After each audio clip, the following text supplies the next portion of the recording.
That's a big fish. Are you kidding? Oh my God! Big mama came out. This is the biggest fish I've ever killed bowfishing. Sun's out. Buff's out, baby. Good job. What a night. Right there in the rock. Look, there's a big one. Nice shot, Taylor. Get him, Smitty. Double up, baby. Hey!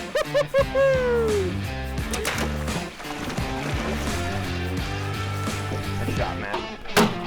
There we go. We got two of them now. He's a good gator. He's a monster. That's a good gator. Wow. Love bowfish. Come here. Time for a free boat ride in the AMS boat.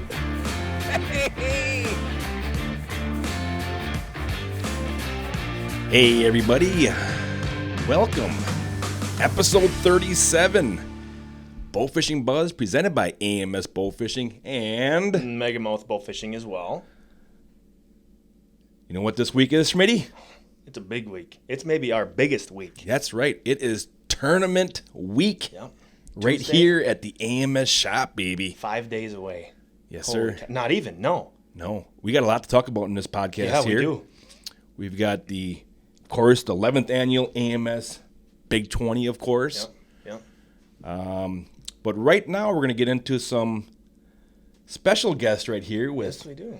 Miss Olivia Leffel we have here, an AMS employee. And this past 5 days, we had the Employee Bowfishing Day here at AMS Bowfishing. We took out a group on Wednesday, and then we also took out another group on Thursday. And boy, just in those 2 days, Derek, you could see a difference in the fish and the staging and the spawning action and stuff like that there. But this was Olivia's first time bowfishing. Yeah. And I think you had a good time, Olivia. I think you had a good time. Oh, I did for sure. I really did.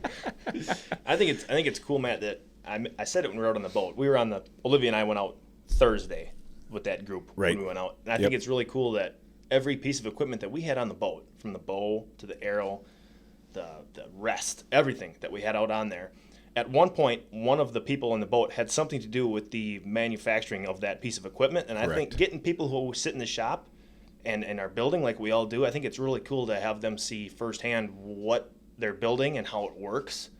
And I know we had Aaron with us too, and we were maybe 3 or 4 fish deep on Thursday. We had shot 3 or 4, and Aaron turned around and she goes, "I can see why people do this a lot. This is crazy." I'm like, "That's perfect. That's exactly what you want to expose people to see." Absolutely, because they're sitting in here building. A lot of them don't bowfish. You know, they're just assembling and building, and they don't get to see the product that they're building in use. Right. You know, they don't get to see it in use, to see what we see every time we go on the water when we're bowfishing, to see the fish, to see the grass, of course, the sunny skies, the trees, the ducks, the geese, the muskrats, everything that we see. They don't really get a chance to see that. So it's so special that, Jeff and Cindy, allow us to have these employee bowfishing days and get the employees out on the water, enjoying the sport that we all love so much. So Olivia, got to ask you, what was probably the toughest thing that you thought about bowfishing? What was the toughest thing that you had to do? Overcome when you were out in the water? Hitting the fish. My aim was so off at first. Right. Like, just shooting, and then I kept missing and missing and missing, and then I was getting really down on myself. But then I had to just overcome that and just keep shooting. You do, absolutely. I think one thing that I've noticed, and everybody, pretty much, whoever starts doing it for the first time, your arrow hits high because you're not used to that refraction of the water, and it takes a little bit to get used to that. I know you'd be drawn back, and Matt would be like lower, and it's tough to try to figure out where exactly you got to aim on these muddy water. Fish are moving, That's kind of a tough thing to overcome and learn. Not only is the aiming a challenge for first-time bowfishers, but to see the fish is also a challenge for first-time bowfishers, because what I try to tell Olivia and Aaron in the boat that day is, don't just look at the water. You need to look through the water, because a lot of people just start looking at the water. Well, you're not going to really see nothing if you're just looking at the water. You need to look through that water to find stuff, to see movement, to see scales, to see a dorsal fin, to see lips. You need to see that type of stuff. But the cool part about it, Olivia, was you missed a couple fish, and I could kind of tell you were getting a little frustrated. You're like, oh, dang it, what the heck, you know? And we'd be like, right there, and you'd shoot and you'd miss, but you were getting a little frustrated. But I tell you what, once you shot your first fish, which I might say was a dandy buff. Yep. Wow. There was a bunch of fish in that pod too, and you shot the biggest one out of probably 4 or 5 fish. Right. Well, it was the one in the middle, so I just aimed for all of them and then hoped for the best. Yep. That was awesome.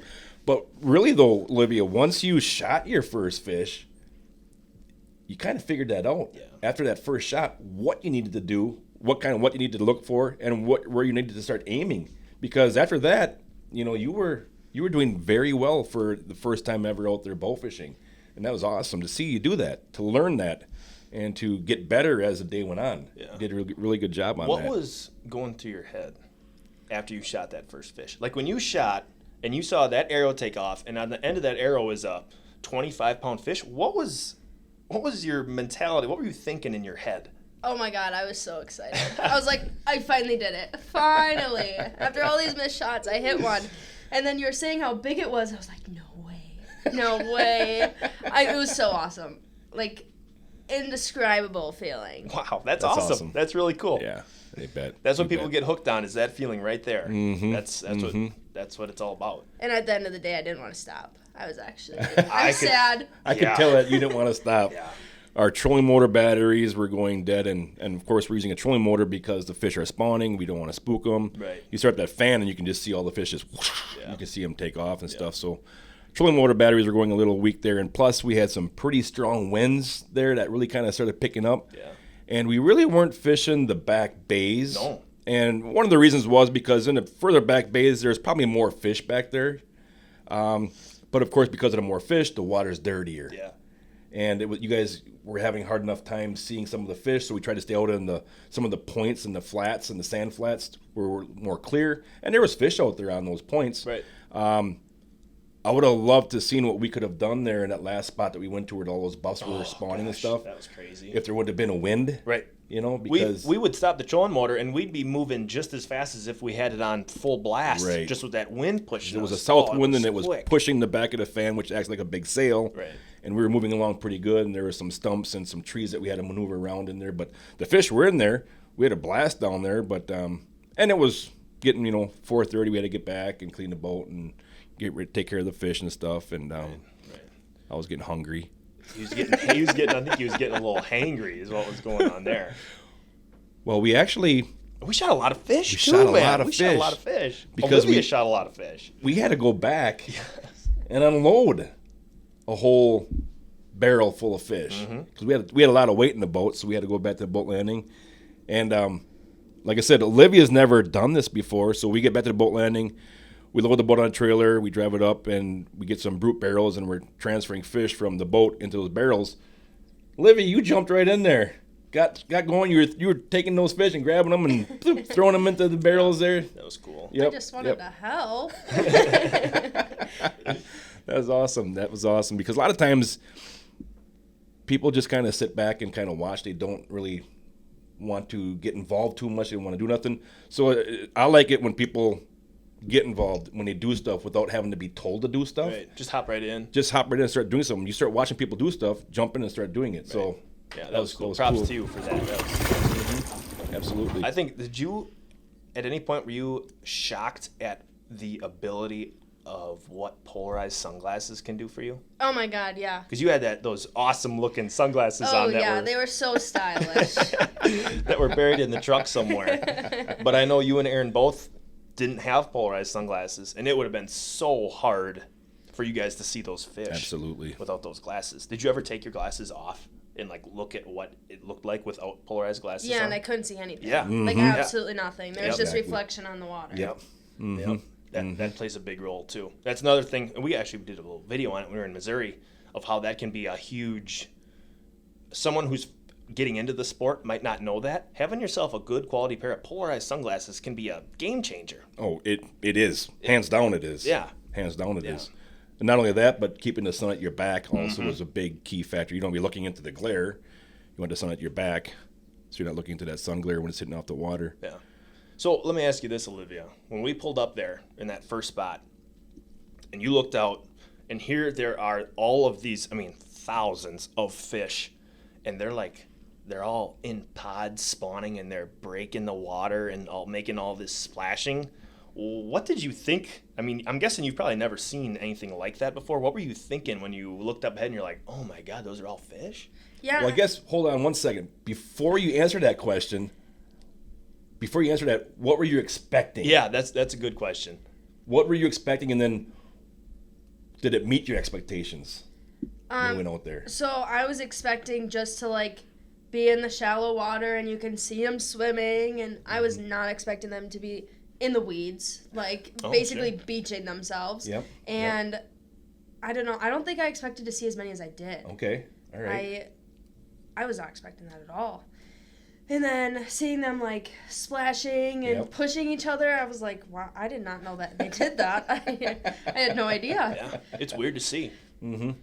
And of course, the fish don't do that all the time. Yeah. That's just during a certain time when the water temperatures get just right and they spawn. So of course, we hit probably one of the better days down there. Yeah. Because you took out a group the day before, Wednesday. Right. And you would say, how many fish would you say that they shot that day? And it was kind of a cloudy, cooler day. It was a cloudy, cooler day. It was windy also. But when we got there, the carp were kind of spawning a little bit. Okay. We didn't see any buffs for the first 5 hours or so. Wow. No. Then we made a trek and we went down a little bit further south. And there we ran into one little small stretch where there was some tailing and pushing. But it was nothing as far as numbers go of the buffs that had come in there. Like I said, there was some commons way back in the cattails. Yeah. You could hear them just all day long splashing around in there and stuff. So that Wednesday night, there was a big push of fish that came in. And then, of course, Thursday when we were down there, it was, 90-some degrees? Yeah, that was crazy. Bluebird sky, but it was windy. Yeah. But a lot of those fish came in there, and you got to see something that a lot of people don't really get a chance to see. Mm-hmm. And what you said, you didn't expect to see the splashing and, like you said, almost beaching themselves where their whole body was half out of the water along the banks during those weeds. So, was your expectations met on that trip? Yeah. Yeah. They were my expectations are way lower. I'm not gonna lie. That's I did good. not. I didn't expect it to be like that. Really? That was awesome. That's cool. Because I had you do a bunch of slow motion lifts there. Yeah, you really gave my arms a workout. And then we took that one photo of you and Aaron together up on the deck of the boat there, and we gave you one of the bigger fish that we had in the tub. There was a 35-pound buff or 33-pound buff or whatever, but it was full of eggs. Mm-hmm. And of course, you and Aaron were both holding on to it, and you had shorts on, and you had that fish laying across your legs there. And when we got done taking the pictures, you had a whole bunch of eggs. Yeah, that felt really weird. Well, tell me what you thought it felt like. What did it feel like? It felt like warm puke running down my legs. Oh. So it was something else for sure. Yeah, you guys are troopers. You stood up, and I'm like, wow. She's covered. Well, I had my finger plugging the hole, but the belly was slit open. Right. So they were, running down my legs. Yep. And then I remember and looking. They don't wash off either. No, they stick. It's like glue. They stick they're with bad. adhesive. Yep. And I remember Aaron was holding the head of the buff, and as I'm sitting there taking pictures, I could see blood running down her wrist, down her arm, and stuff like that. But I didn't want to see nothing. Right. Because that when you get in the truck and you see that stuff, that just means that it was a successful day. Exactly. That's right. Yep. I know there was a time, Matt, I don't know if it was on our way to dump fish the first time. Yep. There was some white cap waves. Yep. It wasn't real nice. So you, me, and Olivia, we were standing in the back of the boat. Yep. Aaron was sitting up front on one of the steps there, and Olivia, you were right in the middle, right behind the tub of fish. Oh, yeah. Yeah. And you kept saying something when we stopped. You're like, oh, I kept thinking that I was getting splashed with water, and it felt good because it was cold, but it was actually just blood and eggs from the tub. Right, absolutely. Because every time a fish flops in there or something like that, it just kicks up the pile of blood and scales. We were all pretty covered. But I think we shot, what was our total count? 81? 81 fish. Yep. And that was, it got to a point where we were just shooting bigger buffs when we'd see them. Right. Towards the last couple hours of the day. We couldn't really gone crazy if we were just out there to shoot numbers, Absolutely. So, I know a lot of you are listening to this about the spawning and stuff, and I hope that wherever you are, whatever state you're in, I hope you got a chance to get out there and shoot some of the spawning commons, the buffs, gar, because it is something to see, and it's an awesome experience to have out there when you're out there on those waters. One of the things that I thought was really strange about this year is I went down there a week before the employees went down there to check water temperatures. Yep. And on the main lake, I had water temperatures 51, 52 degrees. And when I got back into some of them bays back in there, it was 64 degrees way back in I there. can't believe that difference. And there was absolutely nothing. It was just Deadsville back in there, which I thought was really strange. And then, of course, we went back down there for the employee bowfishing day. The water temperatures were right around the same back in those bays there, and then it was an explosion of fish. Yeah.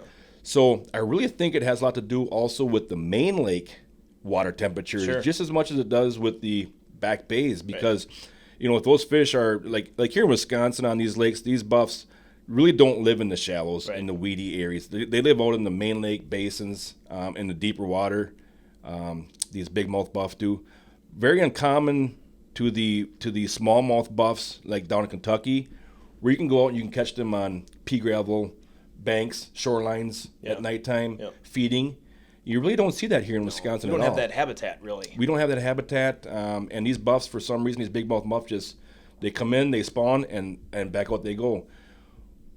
Another thing that's really interesting on the spawning here is, so these buffs moved in Tuesday night. They spawned Wednesday, Thursday, Friday, and about Friday at 2 o'clock in the afternoon, That's crazy. Was How done. short of a time frame that is. those back bays completely cleared up. And they were done in 2.5 days. Yeah. See, that's crazy. And I was thinking about that this weekend, Matt, too, with the water temp. Going back to how you said you think that the main lake water temperature has something to do with it. Right. So we've had up here in Wisconsin, for everyone listening, we've had a cold spring. Very cold spring. It's been weird. So then last week, starting, I don't know, Tuesday, it started to get hot. And it got, like, when we were out, it was 90 degrees.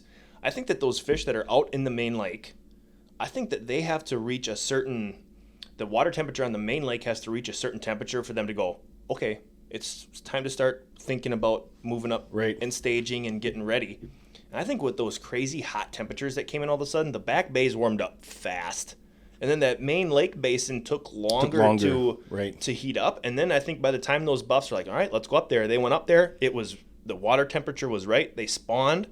And then maybe that water temperature got warmer than what they wanted. And they're like, okay, well, we're done. And that's why it was only a 2.5 day deal. Right. I think if we had more of a subtle buildup, a traditional spring where it was 70, 75 degrees for 2 weeks in a row, you'd have a longer period of spawning just because everything's a little bit more stable. I think that those crazy extremes kind of makes that spawn happen faster. Absolutely. And, we all, fish can also dissolve their spawn if conditions are not right. They'll just dissolve it and absorb it into their systems. And sometimes they'll spawn in deeper water too. I think that's what happened to us kind of when we went on our Kentucky trip for the smallmouth buff spawn. There was no crazy spawn, splashing, tailing really to speak of that we saw. I think they spawned in deeper water this year over there, and we didn't catch it. We missed it. We didn't see it because it didn't happen. Well, and the water temp down there was, we talked about that in the last one, but how fast that water temperature, that can't be good for fish wanting to get up there either, having it change 10 degrees in 48 hours. Yep. So would you want to go again, Olivia? Oh, absolutely. Yeah. I want to go so bad. I had so much fun. Olivia's going to be looking on Marketplace for bow fishing boats now. Yep, exactly. Yep. So next time when you do go bow fishing, it's probably not going to be like what you saw here. I just want you to be forewarned about that. It might not be as exciting and as fast-paced as it kind of was out there. You guys kind of spoiled me for my first time. We did a little bit. But I'm glad that you guys all had a chance to get out there and enjoy, the sport of bow fishing and to experience something that you've never really seen before or done before, and to watch the success of how you guys. Erin, her first shot. the first time she ever shot an arrow into the water, she hit that carp. Yeah. Yeah. Yep, that was cool to see. That's rare. That's rare for that to happen. And I pointed out, I said, "Oh, Erin, there's a fish right there." And she drew back and she took her time and she shot. And I saw that arrow, you know, how you see that arrow start moving when you hit a fish. And I'm like, what? Yep. She no smoked way. No way. Yeah, that was pretty cool to see. Mm-hmm. And then too, like we said earlier, just seeing like Olivia, for example, we'd be up in the front, we'd be kind of pointing out fish to start out with and whatnot. And by noon, we didn't have to do that anymore. No. It was, and then you'd shoot the fish, you'd take it to the back, you'd put it in the tub. You didn't even, it's like you'd been doing it for 5 years. That was so cool to see how that transpired throughout the day. Absolutely. But you did a great job, Olivia. I'm glad you had a chance to experience it, and hope to get you back out on the water sometime soon here again. Yes, thank you so much for taking me. Absolutely. I really appreciate it. Absolutely. That was fun. Absolutely. So, Schmitty, we're going to take a little break here, but after this, it's time to talk AMS Big 20, baby. Yes, sir. We'll be right back after this commercial. Why I bowfish. Hunting fish with a bow. Non-stop action. Never slow. By day, by night. Great shots. Great fights. With family, with friends. Trash talk never ends. And kids, they love it. If they miss, think nothing of it. By foot, by boat, by board or canoe. How you do it is up to you. Aim low. Shoot fast. Watch your shadow. Watch the grass. Shoot carp, raise, or gar. Shoot 'em close. Shoot 'em far. Stout arrow. Barb tip. Retrieve a reel. Let 'em rip. Bowfishing. Give it a shot. And welcome back to the Bowfishing Buzz, episode 37. Yeah, it looks like Olivia had a good time. Oh, God, yeah. I tell you what, that day we got back to the shop, and I could tell it this on Wednesday when you took the group out. It was just that's all they talked about. Yep. It's so cool to introduce people like that. Absolutely. The first day we took out Bob, Corey, Nate, and Kevin was along on there. And Nate was just having a hoot out there, and Bob was shooting some fish.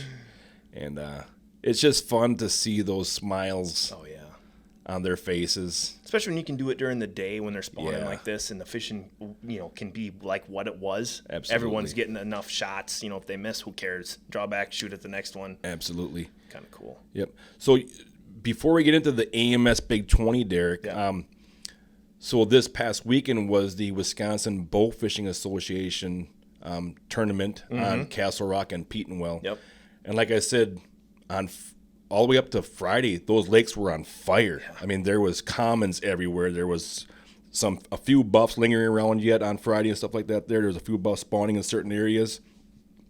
So we're going into the tournament thinking, this is going to be. We kind of figured that the buffs were winding down. Yep. All right.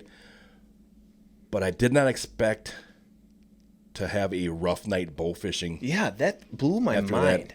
I saw a couple people, Matt, that posted about they shot that same tournament, and I probably 3-4 different posts that I saw was something along the lines of, well, the night didn't go as planned, didn't quite find the fish. And I just thinking back to 2 days earlier, I thought to myself, I'm like, what are you talking about? Yep. There were fish everywhere. How could you have had a rough night shooting? And it was a beautiful night on the water. It was a beautiful afternoon. The sun was setting. We had a couple of wind bursts come through, but really didn't affect us that night in the tournament.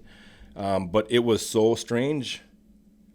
Post-spawn fish are so difficult because they come in, they're busy, they're doing all their spawning activity and stuff like that there. And when it gets done, they kind of go out and they got to recoup a little bit. So they kind of leave the shallows. Right. In the weedy areas. I always compare it to it's like hunting a buck and rut. For a week, they kind of lose their mind and throw caution to the wind, and then they just hunker down and recover from the activity that they just had to do. They do. They go to seek shelter. They go back to the deeper water. They go way, way back into the cattails and try to get away from everything.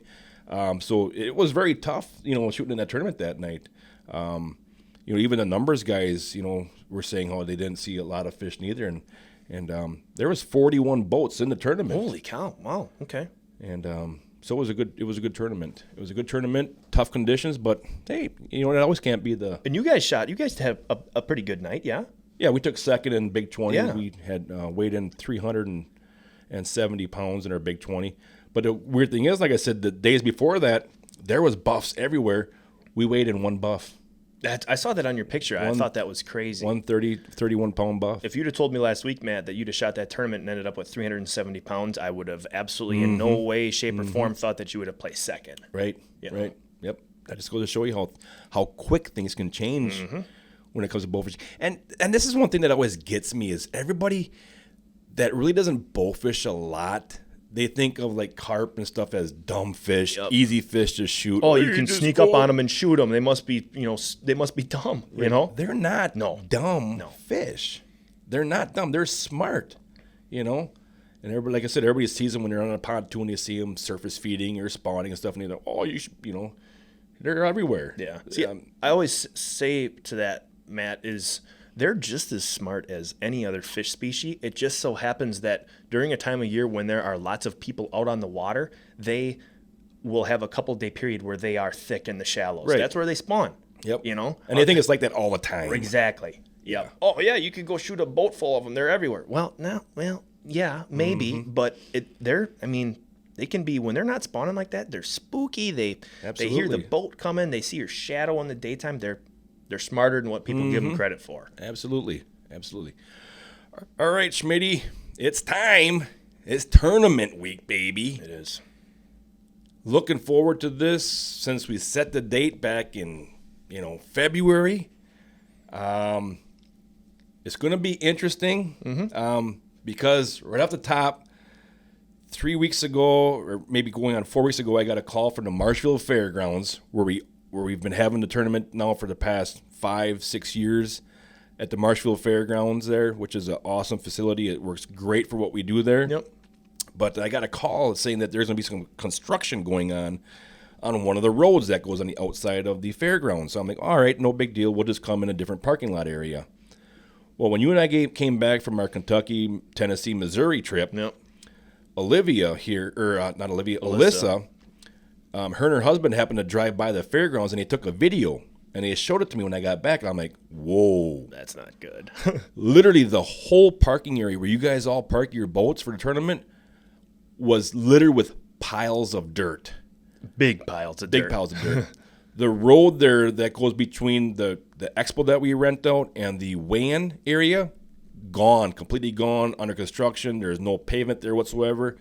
The junior expo building that we have there was completely, there was backhoes in there. They were digging for new water lines through that whole area. And I went to the fairgrounds there to talk to them to see what was going to be ready by the time our tournament was, which was at that time 3 weeks away. And I couldn't get a definite answer if we were going to be able to use the Jerry Lang building, the Wayne area, the parking area. Yeah, lots of I don't knows. So I can't go on that. No, we got hundreds of people coming here. We got to have all of our stuff planned out and know exactly where everything's going to be. Know ahead of time. Right. Because there's people coming from out of state. They need to know, what's going on. So as all of you know now, the AMS Big 20 location has been changed to what better place to have the AMS Big 20 tournament? Right here, man. Yep. In Stratford, Wisconsin, at the AMS facility right here in the industrial park. Make sure to be checking our Facebook pages as we're constantly going to be updating, all the information for the upcoming tournament here. Make sure to go over the rules and regulations, the boat checklist, and have all that stuff ready before you get here. It just makes things happen a lot smooth, I want to say. But, it's not going to be quite as parking-wise as we had in the past. We're going to be parking a lot of the boats in pods now. Yep. Pods of 20, I think. Pods of 20. We're going to try to let the first 10 get in line and leave from that starting spot, 1 through 10. Okay. But after that, they're going to be leaving in pods, in pods. And it's going to be one constant flow. It's going to be a constant flow out of here onto the road there. But really, really looking forward to seeing all of you again. And I really enjoy doing this. And everybody here at the AMS shop loves helping and getting involved with this because they see things that they have never seen before. A lot of big fish. I hope you guys all have the best of luck out there scouting and have a great time. And just quickly, Derek, do you want to go over the big fish categories and some of the prizes that people can win on some of these fish? There's 6 fish categories here. Yep. So we always have all kinds of cool donations and whatnot donated. We give out a lot of product here from AMS. So the big fish categories and the prizes you could win: heaviest gar, wins a PSC Mud Dog bow kit donated by the Wisconsin Bowfishing Association. Woohoo! Very awesome. cool. Heaviest Common Carp wins an American Hooligan bow donated by AMS Bowfishing. Absolutely. Let me just add, we were using the American Hooligan on the bow or on the boat during Employee Day. Looks so sharp. Does. I mean, that wrap is just, it couldn't be more. No. It's just a flashy, in-your-face America bow. Right. How Okay. can you not like a bow that's got the American colors on it? Exactly. Yep. And it was a fish slaying machine. Heaviest Buffalo wins an Oneida Eagle bow donated by Oneida. Thank you very much for that. Very awesome. Heaviest Drum wins $300 cash from John's Custom Bowfishing Boats. How cool is that? $300 to if you were to shoot the heaviest drum. Yep. That's awesome. Nice. Heaviest Dogfish wins a Megamouth reel donated by Megamouth. That's a fish hauling machine right there. I'll tell you that. Heaviest Quillback wins an Arrow LED light kit donated by Arrow LED. Thank you very much for that, Arrow LED. And that's actually a light puck interior kit. And we have that on the AMS boat.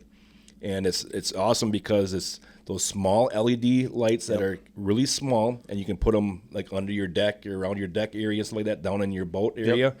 And the really cool thing about those is you get an app for that, and you can actually change those lights to 1,000 different variations of colors. Yeah. Did you have like a strobe feature that you were doing? I was doing a disco feature. Boy. I was going to say, they were changing all kinds of colors the other night. Yep. So I like them too. It's nice to have that light if you don't have a headlamp or something. Just if you got to retie an arrow at night or something, you can go right down there and you got it all lit up. And not to mention, it looks sharp. It's cool. If you got a accented boat with a certain color, you're going to find that color on that app, and it really takes the boat setup to the next level, right? If you will. It looks pretty sharp. Yep. So thank you very much to all those awesome sponsors for our big fish categories. And we're not done with prizes yet, Schmitty. No, we got lots of prizes. Because we've got some more amazing prizes. Matthews has been a sponsor of the AMS Big 20 ever since we started it. And once again, they have donated a Vertex bow for this event right here. X-Stands, good buddy there, Kyle Dillon, dropped off a Falcon lock-on and a portable shooting bench, which is pretty cool right there from X-Stands. Right, yep. We've got an awesome hard-shell bow case from Lakewood. Our friends over at Interlock sent us a whole bunch of broadheads, crossbow broadheads also, bow fishing arrows with their 3-barb grapple. So thank you to Interlock for that. Much appreciated. Our good buddy Tim Wells sent us a bunch of Fishhawk blowguns. That's cool. I saw them come in. I'm like, is that a blowgun? Yep. Yeah. Oh, okay. Yeah. And I was actually talking to Tim because he was up here during the buff spawn also. Him and his family were shooting some buffs, and he was telling me that they shot a couple of fish with the blowgun. Are you serious? Yeah. Oh, my gosh. With his little Fishhawk deal, yeah. Sure. Yep. That's cool. Mm-hmm. And once again, thank you to Oneida Eagle Bows. They've been a sponsor of the AMS Big 20 ever since, for the last 11 years as well. So thank you to them very much for that. Umarex Air Rifle. And once again, Arrow LED with their glow pucks and a bunch of driving lights that they sent us. Thank you very much for that. Outer Edge Knives. And, of course, the Wisconsin Bowfishing Association. Big, we really enjoy working with them on their tournaments, and we enjoy them working with us on our tournament. And Mary Roberts, her signature series purses, she sent up 2 of these awesome, amazingly decorated. Oh, they're beautiful. Yeah. Very nice. This is one that I really like, Derek. The old Average Joe winners. Oh, gosh, yeah. That one right there, Matt, is if there is any tournament, you always want to make it back to weigh in. You always want to try to do that. Mm-hmm. And if there's any more motivation that you need to come back to weigh in, even if you have a rough night shooting, it's right there. Right. I mean, good Lord. So Average Joe is, at the end of weigh-ins, we take the total number of boats that came back to weigh in. We take the total weight that was weighed in. Yep, by everybody. By everybody. And you divide that by the number of boats that came back to weigh in, and it gives you an average weight of what was shot for the tournament. And it's such a cool prize. Yeah, it is. It is. Because the Average Joe winners, Derek, get to go hang out with Corey Brossman from Interlocks Out There TV show and shoot stingrays in Delaware. That's just crazy. The fact that you could just win that for having a totally average night shooting. Right. That's so cool. That is awesome, and we can't thank Corey Brossman enough. Unfortunately, DJ Stingray will not be at this this weekend's tournament. He had some other family stuff going on, and he just couldn't make it, and it was breaking his heart. So we're going to miss you, Corey. But thank you once again for donating that trip to Delaware to shoot some stingrays. And, of course, my good buddy Dennis Redden from Redden Outfitters is also donating a Kentucky bowfishing trip that somebody's going to win as well, Derek. That's cool. Mm-hmm. So most of those, Matt, that you just listed, you've got a couple of them that, are big fish prizes and then the average Joe. But otherwise, those are just going to be randomly drawn. Door prizes. You don't need to buy tickets for those. You're going to get those tickets when you come to registration. Yeah, that's all included with when you register or pre-register. I think that's a lot of very valuable, high retail dollar prizes that you could just win just for coming back to weigh-ins the next morning, Mm-hmm. Absolutely. So I just want to go over a couple of highlighted points for this tournament, Derek. Like I said, make sure to go over the rules and regulations before you hit the water. Of course, we'll go through those the night of the tournament as well. But I just wanted to point out a couple of key features there, just so everybody remembers that there is a limit on the smallmouth or bigmouth buff that you can weigh in. Yep. There's a limit of 10, all right? So you can only weigh in 10 buffs. The rest can be commons, dogfish, gar, whatever, but a limit of 10 buffs, Schmitty. Yep. And how long have we been doing that, Matt? How many years have we had the 10 buff limit? We did that, we started that last year. Okay. All right, because we moved the tournament back. It used to be in June, the second week in June. Well, the buff spawn is pretty much all done. Yep. All right. So we moved it. Now the tournament is in the middle of May. Last year it was this past weekend. This weekend, this year is this weekend. But we moved that limit to that, and for two reasons, Derek. One is the AMS tournament was always called either the AMS Big 30 Challenge or the AMS Big 20 Challenge. Back in the days when we used to go to Kentucky, it was a Big 30 Challenge because it was a challenge to shoot 30 big heads because we were shooting the Ohio rivers and stuff like that over there. It was a challenge to do that. Well, now I wanted to keep that same challenge here in Wisconsin, so we made it a challenge. Now it puts more than just going on to a certain body of water and shooting the fish that are on that certain body of water. Now it puts a little game planning. You got to have some strategy there. Strategy, exactly. Yeah. Into this. You go shoot your 10 buffs if you are on, got some good buffs found. And now if you're going to go find some bigger commons, you might have to go to a different lake. Right. All right. Or maybe you found a good lake or area that has a bunch of big commons. Right. Do you stay there and shoot all your commons all around? Or do you get back in the boat, you load it up, and you make a hour drive to a different lake that might have some buffs on it that might be there? It puts like you said, strategy into this. I think it almost evens it out a little bit. You got to really be on your game too. Mm-hmm. You can't just go shoot. You got a body of water, by heart. Boom, you got your 20 buffs. You're gonna bring them back. You're gonna do fantastic. Well, not quite. Right. You can bring in half your weight from those big buffs that you know about, but then you got to go find some 10 other fish that are sizable enough to make you confident that you can, weigh them in. Absolutely. And another reason, the second reason that we do this, Derek, is because there's only a few bodies of water in Wisconsin where the buffs spawn. Right. Okay. And I didn't want to have the tournament fall right on that spawn and then have the vast majority of boats go to that lake. Yeah. You'd have bumper boats. It'd be bumper boats, right. So that's the reason, that's the two reasons that we have the 10 buff limit on that right there.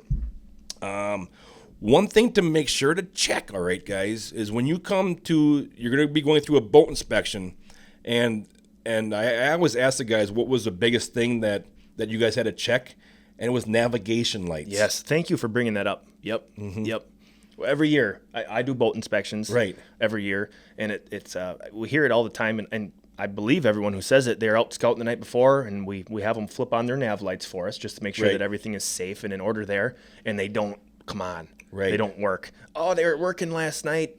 And I believe you, but we can't let you participate if you don't have nav lights Right. at night. So It's, we always it's for safety, and if you go out in the water and the DNR sees you out there, you're gonna get a fine. Right. You're gonna get a ticket because your nav lights aren't properly working. right. So it's very critical to make sure that those are working and running. And when you get here to boat inspection, because like I said, we're in Stratford now. The tournament's in Stratford. We're not in Marshall where there's a Fleet Farm, Walmart, stuff like that there, to where you're gonna have to make a run to go get those. Right. You'll have to drive a little bit further to go get a battery set or something. But just that's thank you for bringing that up, because I feel bad every year telling 4, 5, 6 teams, sorry guys, you guys got to go get nav lights. We can't let you go through until we see those nav lights. Right. Then they got to go drive over there, get them, get back in line, and the whole deal there. So make sure those nav lights are working. Right. And of course, the AMS Big 20 is a statewide tournament. You can use any public waters, but you must use a public boat launch, one that anybody can use. Yep. You can't put it on a ditch somewhere. It has to be put in on a public boat launch in the state of Wisconsin. If you are shooting the Mississippi River, you must launch on the Wisconsin side. Now, you can still fish the Minnesota or Iowa side, okay? But you cannot go past the railroad tracks Okay. that are on that side, because there's railroad tracks that run on the Wisconsin side and on the Minnesota, Iowa side. Okay. They run down the whole length of the Mississippi River. Yep. So if you are on the Iowa or Minnesota side, you cannot go underneath those tracks up Okay. into a creek or a river system. You Okay, gotta I stay, gotcha. You got to stay on. You can't go past the tracks. Gotcha. Gotcha. That's a good. It's actually a good boundary to have. It is. It's a really good boundary. Yep. And of course, if you are coming to Stratford, we've got a couple of gas stations here. If you need to get gas, we have a Subway here. We're, like I said, the population is only 1,800 here in Stratford. Yep. Small little town. Small little town. Like I said, we got a couple gas stations. The biggest gas station here is Senex. If you need to get gas before you go out, they got some of that gas station food there also. They got those pizzas and those burgers and stuff like that. And we'll have food on You bet we will, Saturday, Smitty. Matt, right? And Sunday. Yeah, morning breakfast. Breakfast by the local Boy Scouts will be here as well on Saturday, cooking up hamburgers and brats and stuff like that and drinks. Yummy. Then on Sunday morning, they're going to be having a breakfast also, scrambled eggs, pancakes, and sausage links, I believe. And there's stuff going to like be there's going to be a coffee shop set up with a little booth here. Oh, is there? Too. I think Ground Up Coffee here in Okay. town. They're going to come over and have some kind of see. little booth set up. I'm out of loop on You're that. out of the loop here, Matt. They were talking about that yesterday, so maybe you guys will get some fresh coffee as you're coming back. Yep. And because we're in the industrial park here, you're going to be parking probably a little bit away from the AMS shop here. We're going to have a couple of kids running around on golf carts and on UTVs, making rounds all the way through the roads here. And if you need a ride up here or back down there, you can jump on those right there and get rides back. And also because this is the industrial park, there's a lot of businesses around here. We are going to ask that nobody lay any fish, in the ditches, in the grass. Don't dump your barrels in the industrial park areas, because there's a lot of businesses up here, and we had to go around and ask them all for permission to let them know what was going to be happening here. So we just ask that you be polite of their areas. Don't go parking in their parking lots. We got a mapping system. You can check it out on the AMS website. Also on our Facebook page, we're going to have updated maps on the routing and stuff like that there. So we just ask that you be polite of the businesses that are located here in the industrial park, and because we don't want to get a bad rap here in the Stratford area of where we are located. Right. Yeah. Right. We want to keep, and also it goes out to the Bowfishing community. Clean up. Don't throw garbage in the ditches. Don't leave messes. Don't litter. Don't dump the fish. Don't dump the blood and guts out and the buckets and stuff like that there on the roads and stuff like that there. Just be courteous and show the Bowfishing community that we are, who we are. Be proud of who we are, but keep it clean and all that stuff. And usually 99% of the bow fishermen out there do the right thing. Absolutely. They're respectful. They're courteous. It's just that 1% that gives the rest of us a really bad look. And that's all it takes, is someone to see someone doing it one time and they think the whole community is just, but these guys are always making a mess, being loud. So, use common sense there. Yep. And then also, if you haven't pre-registered yet, we are keeping the pre-registration open until Saturday at 8 a.m. Okay. If you are going to be shooting a tournament, you know you're going to be shooting a tournament, please pre-register. That's just going to make things run a lot faster because we can get all the packets. You know, if you're pre-registered, we can get the packets and get you through the boat inspections and out into the parking area quicker. Yeah. If you're not pre-registered, then you got to fill out all the paperwork up here and get that stuff done. So it takes a little bit longer. Yep. So if you know that you're shooting a tournament, Schmitty, sign her up. Pre-register. Faster for us, faster for you. The whole operation will just work a little bit smoother. And also, it's $25 more expensive to register on site if you aren't pre-registered. Right. Yep. Yep. Otherwise, it's $250 if you register on site. $275. $275 if you register when you show up. Correct. Yep. Gotcha. Gotcha. So, really looking forward to it, Derek. Like I said, 11th annual. It's crazy. AMS Big 20. Love having it here in Wisconsin. I remember when we brought it back to Wisconsin, I was so jacked up to be back in our state here. And then when we had it at Marshfield, it was really cool. But to have the AMS tournament At the shop. at the AMS facility where we are located here in Stratford, Wisconsin is just awesome. Yeah.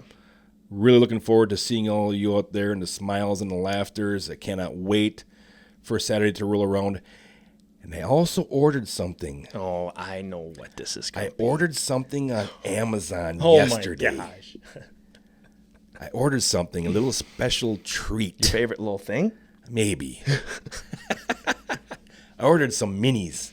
Oh, you got to throw them at people. I ordered like 100 mini moon pies. Oh, my gosh. In a variety pack. Oh, okay, good. There'll be some vanilla in There'll there. be some vanilla, some banana, some chocolate. Mini moon pies, baby, coming at you. You might want to bring your baseball glove. You might get pelted in the temple with a freaking mini moon pie. Yep. And we're going to be throwing hats. Corey Brosman is sending us like 50 shirts that we're going to be throwing on the water. His Rule the Water shirts and interlock shirts and stuff like that there. Hoo-rags. It's just a big bowfishing community. It's a big bowfishing event here, especially in the Midwest. Yeah, a celebration of the sport. Celebration of the almost. sport. Absolutely. That's what it is. I like that, Derek. Yeah, that sounded good. Yeah. I like that. Yep. So can't wait to see all you guys, and it's going to be a good time. I know they're calling for some cooler temperatures and some rain showers and stuff. So that's going to really throw a kink in some of this stuff too here. So come if you're not registered or if you're thinking about coming down. Heck yeah, come down and join us. Because if you've never shot in a tournament before, there's so much that you will learn. Yeah. From competing in a bowfishing tournament, from different types of boat setups, to equipment, to strategies. Mm-hmm. Now, I know everybody's not going to give out their strategies. Right. But there's just so much to learn, to see, to enjoy, to meet new people, new friends. Right. I'd say you'd learn 10 times more information-wise coming to a tournament. And I know a tournament's not everyone's deal, but you will learn so much just from going and shooting a tournament than you'll learn more than if you just go out and shoot just, for fun at night. As far as just learning about the sport, learning about how people shoot fish, talking to people. So, yeah, really cool learning opportunity as well. And I think we're sitting around in the mid-60s right now for teams that are pre-registered. Okay. And, Derek. Oh, boy, another one. 10,000 reasons. 10,000 reasons why you should possibly come to this event. Yep. And how many spots we paying out, Matt? It depends on the number of boats that come in there, but we'll pay out, down as far as we can. Okay. Gotcha. Probably, depending on how many boats. I don't want to put a number on that because I don't know yet. Sure. But we'll pay that, it's 100% payback, of course. Yep. But yeah, it's going to be a good time. Yeah. It's going to be a good time, Schmitty. All right. So, you got anything else you want to add about the Big 20? I think we got it pretty good and covered there. Just keep checking the AMS Facebook page for daily updates. We're going to be posting the mappings and the location where you need to come in. There's going to be a bunch of signage out there that's going to tell you guys where to come in, where to turn, where to come down to the boat inspections, the registration areas, where to go park. So just keep checking. There's going to be a bunch of daily stuff out there on our Facebook page. Yep. Reference those maps too, just to get you familiar with how everything is going to be laid out. So yeah, we look forward to seeing you. And also remember, 24 hours prior to the tournament, no bows, no shooting anywhere in the state. Got to have all that stuff out of the boat You can't even have a bow in your boat. I know when I shoot in tournaments, I take out all the gaffs, I take out all the arrows, I take out all the bows, because you don't want to be put in that type of predicament. If somebody happens to see you and they come up and talk to you and they look over and there's a bow sitting in your boat, that's grounds for disqualification. Right. Yep, it is. Mm-hmm. It is. Got to follow the rules. Right. So. Right. Okay. Cool. Well, I tell you what, Matt. What's up, Schmitty? We're gonna wrap it up here pretty soon. Yipper. But we gotta get today's quote out there. I'm gonna put a quote in the boat. You gotta guess who said the quote, and then you have to turn it into how you could use it in the world of bow fishing. Is it a moon pie quote? No, I couldn't find any of those. Besides quotes made by you. Hey, everybody! You'd be able to guess that one pretty easy. All right, are you ready? I'm ready. Here's a quote. The way to get started is to quit talking and begin doing. Who do you think said that quote? A basketball player? No. No? I'll give you a hint. He has a really big amusement park down in Florida. Walt? Yes, Walt Disney said that quote. Isn't he Disney. in trouble or something like that? Or I have no idea. I think he's in trouble. He's doing all kinds of stuff. He's doing a bunch of weird stuff. Yeah. So that quote, let me repeat it for you. The way to get started is to quit talking and begin doing. How can you relate that to bow fishing? I always, when I hear something like that, I always think of whenever I go to a tournament, I'll hear some people say, oh, man, we got this. Exactly. We got what this. I was thinking. This is in the bag. Yep. We got these fish. We're gonna Give have us the check now. Yeah, we're gonna have our 20 big fish in the boat before it's even 10 o'clock at night. Mm-hmm. And almost every time that happens, that team does not even show up for weigh-ins. Yep. If you're talking the talk before you walk in the walk, most of the time you're full of it. Mm-hmm. Yep. Absolutely. Yep. All right. So hold your cards close to the vest. Just go do it. Get it done. Oh boy, we got a new outro here, and Matt's loving it. All right, Schmitty, that's it for episode 37 of the Bowfishing Buzz, presented by AMS Bowfishing and Megamouth Bowfishing as well. From all of us here at AMS Bowfishing, we're looking so forward to seeing you all this weekend for the 11th annual AMS Big 20 right here in Stratford, Wisconsin at the AMS facility, Schmitty. Yep, can't wait. Can't wait. Best of luck out there scouting. And remember, aim low, think big. We'll see you this weekend, guys. Thanks for listening.